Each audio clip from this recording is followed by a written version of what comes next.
Alright, so what I'm going to be talking about today is Mississippi Records. Very briefly, two owners. You'll see why I'm mentioning owners. Neither of them which reside in Mississippi. One lives in Portland and he owns a record store there called Mississippi Records, where the label's name came from, and the other guy lives in Montreal. And that's what we're going to concentrate on because the story's pretty interesting. The owner, Warren Hill, is a crate digger. He likes buying records like all of us do. Story goes, legend has it here, that he was at a yard sale looking through records like most of us do. All of a sudden he pulls something out and it's like, holy smokes, I can't believe I found this.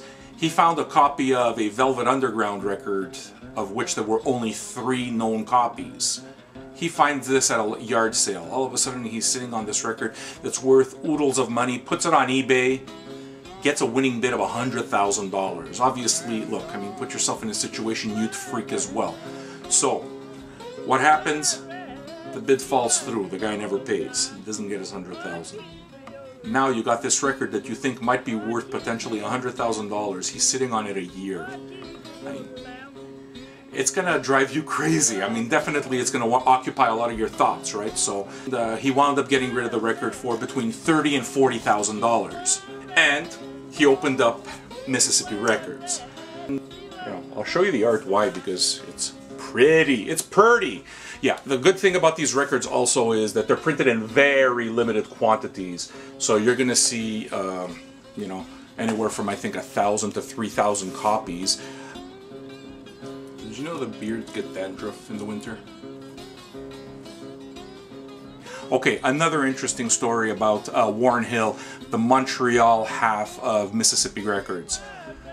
And this is super cool, actually. He runs a record, well, we'll call it a record store, but it's called Backroom Records. Okay, it's open only on Saturdays. It's actually called Backroom Records and Pastries because they sell records and pastries. Okay. The thing is that it's not really a record store. It's only open on Saturdays, and it's actually the dude's shed. And actually what's really cool about it is that it's accessible only through the lane, through the alley, so it doesn't even have a front entrance. You have to go through the back and you have to kind of climb these stairs over a garage and get into the shed. It's a pretty interesting story, you know. It's the most interesting place I've ever shopped for records, no question. It's a very, very comfy, cozy place. Like, you can't fit more than a half dozen people in there.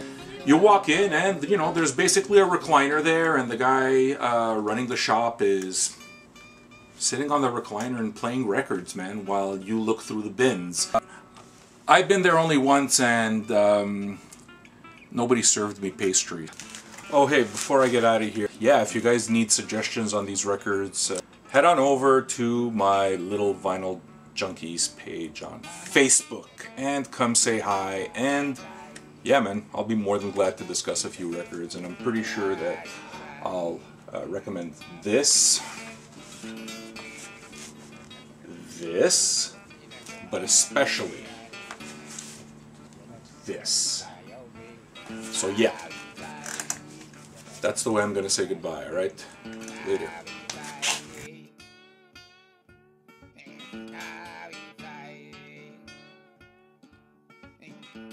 No cookies, man.